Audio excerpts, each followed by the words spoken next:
अपने आत्माओं परमात्मा कहते हैं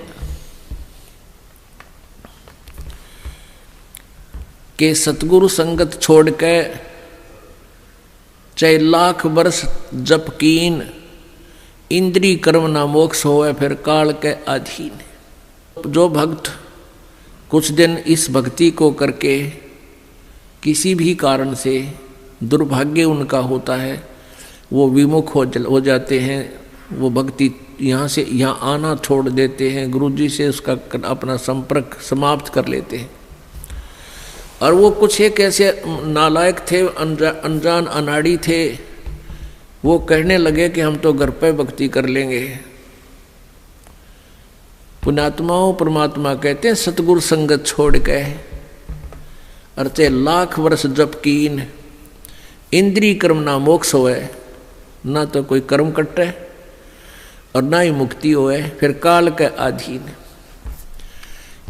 पुण्यात्माओं हमें यहाँ से 21 ब्रह्मांड काल के और सात संग ब्रह्मांड इस परब्रह्म के, इनको पार करके जाना है। और जब यहाँ से भक्ति युक्त प्राणी चलता है, यदि उसके साथ सतगुरु नहीं है, वो नहीं जा सकता 10 कदम भी। रास्ते में पता नहीं कितने कितने बखेड़े हैं।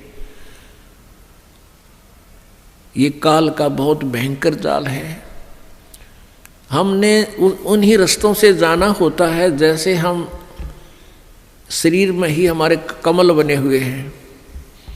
इन कमलों में से हम चलेंगे तो सबसे पहले गणेश जी का लोक आवेगा, और गणेश जी के लोक में हम जाएंगे, गुरु जी साथ होंगे, तो वहाँ आपका अकाउंट क्लियर करा के आपको फिर आगे ले चलेंगे।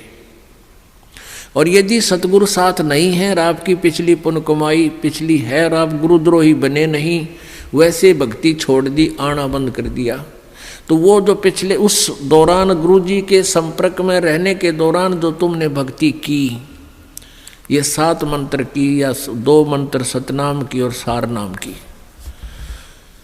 तो गणेश जी का जो जाप आपको दिया जाता है उन 7 प्रथम मंत्र में, उस मंत्र की कमाई से आप जी पहले गणेश जी के लोक में जाओगे। और वहाँ पर इतने नाच गाने डांस, बड़ी पता नहीं कितने हर तरह की, यानी आत्मा वहाँ जाती है तो उसका सूक्ष्म शरीर होता है, स्त्री जाती है तो स्त्री वाला ही होता है, पुरुष जाता है तो पुरुष वाला ही होता है। तो प्रत्येक लोक में जाते ही वहाँ हर तरह के नाचने गाने बकवाद, तो अकाउंट कराना तो भूल जाते हैं, उस रेस्टोरेंट में भ्रमित हो जाते हैं।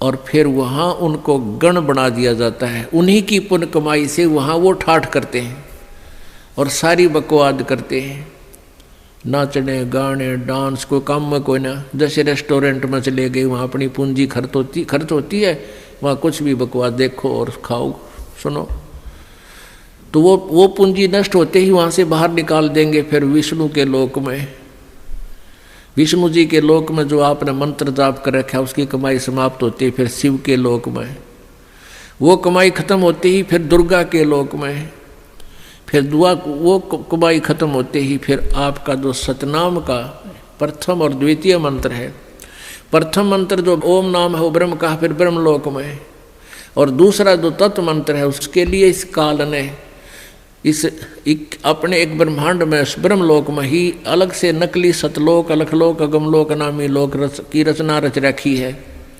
उस दूसरे मंत्र की जो सतनाम के अंदर जो 2 मंत्र हैं उसकी कमाई से उसको ऊपर नकली सतलोक में छोड़ देते हैं। और जिसने तीसरे नाम का भी जाप कर रखा है उसके लिए काल ने वो आगे के अलखलोक और अगमलोक और बना रखे हैं नकली, उनमें पड़ा रहे। और जब इसका कत्ती सारा नाश होले भक्ति का, फिर नरक में ठोक देते हैं। यानी इस प्रोसीजर में हजारों युग बीत जाते हैं, उसको पता भी नहीं चलता त्रिगेला के विरान माटी हो रही है।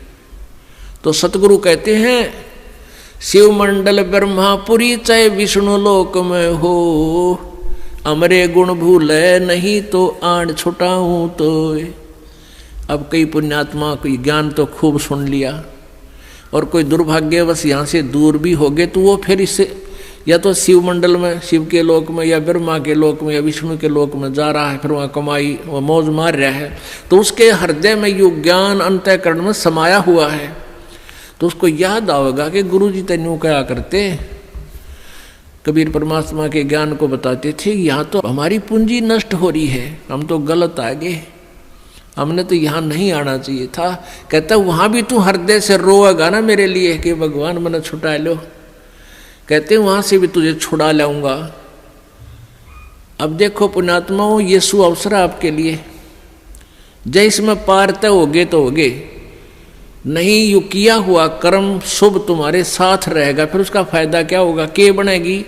परमात्मा कहते हैं शिव मंडल ब्रह्मापुरी चाहे विष्णु लोक में हो और हमारे गुण भूलना नहीं थे, वहां भी आण छुटाऊं तो ही। मान ले आप चले गए गुरु जी से, यहाँ से विमुख हो गए और आप चले गए विष्णु जी के लोक में, और वहां आपको याद आ गई, ओहो रही हम तो गलत आ गए भगवान, यहाँ तो बहुत गलत आ गया, हमारी पूंजी नाश होगी। वहां भी आप रोने लग गए तो वो मालिक परमेश्वर आएंगे और वहां से भी आपको ले जा करके कहाँ रखेंगे। यहाँ एक मिनी सतलोक है, प्रत्येक ब्रह्मांड में एक मिनी सतलोक है, परमात्मा का अपना राजदूत भवन है। जैसा प्रत्येक देश में प्रत्येक देश का एक राजदूत भवन होता है, ऐसा परमेश्वर का एक स्थान है। तो उन आत्माओं को जिनकी पूंजी व्यर्थ ना होने दी, जिन याद आ गई, उनको वहाँ से लेकर वहाँ रख देंगे अपने मिनी सतलोक में और बीज रूप में। और वहाँ परमात्मा के लोक में, मिनी सतलोक में परमेश्वर की तरफ से सब आपको सुविधाएं आहार मिलेंगे, उससे आपकी पूंजी नष्ट नहीं होगी। उस वापस फिर उस पूंजी के आधार से आपको फिर पटकेगा परमात्मा सतयुग में। सतयुग में आप हजारों लाखों वर्ष जियोगे, लेकिन साधना गलत करोगे, क्योंकि आप नीचे आने के बाद भगवान की कति नहीं मानते और जैसा भी काल ने भ्रमित कर रखा है वही साधना पर लगे रहोगे। लेकिन वो सुविधाएं, वो सुख आपको होंगे पूर्व जन्म की कमाई से, भक्ति से। और आप सोच रहे होगे कि मैं जो भक्ति कर रहा हूँ, ये साधना कर रहा हूँ, मुझे इसी से सुख है। इस प्रकार सतयुग त्रेता द्वापर में आप अपने पुण्यों का नाश कर लोगे, कभी राजा बनोगे, कभी पृथ्वीपति बनोगे, कभी स्वर्ग में जाओगे हैं, और फिर आप कलयुग में होगे। और कलयुग में आपका मानव जन्म होगा, फिर यही प्रोसीजर फिर होगा आपको, फिर कभी आकर के हजारों लाखों युगों के बाद ये सुअवसर प्राप्त होगा। जो परमात्मा की शरण में नहीं रह पाए, अभी आपको बताया दो प्रकार भक्ति नाश होता है। एक तो परमात्मा से विमुख हो गए और उन्होंने अपने सभी मंत्रों की कमाई ऊपर ब्रह्मालोक, विष्णुलोक, शिवलोक, दुर्गालोक, ब्रह्मलोक और अलखलोक, अगमलोक में नकली में समाप्त कर दी। उसने तो कई लाख युगों के बाद फिर मनुष्य जीवन यहाँ पृथ्वी पाओगा और फिर सतयुग त्रेता द्वापर में जो शेष कमाई है वह खोएगा। फिर कलयुग में ही, किसी कलयुग में दाव लगे तो लगे इस समय जन्म होने का। एक दूसरा वो होगा जो परमात्मा याद आ गया विष्णु लोक में जाकर, उसको परमात्मा ले गए छुड़ा कर अपने रख लिया मिनी सतलोक में और वहाँ से फिर पटक दिया। तो वो भी सतयुग से जन्म लेता हुआ बीच में राजा चक्रवर्ती राजा पता नहीं के बन के अपने पुण्यों को बहुत को नष्ट फिर भी कर लेगा। और फिर कलयुग में इसी समय बिचली पीढ़ी में ही दाव लगेगा, लगे तो लगे ना भी लगे।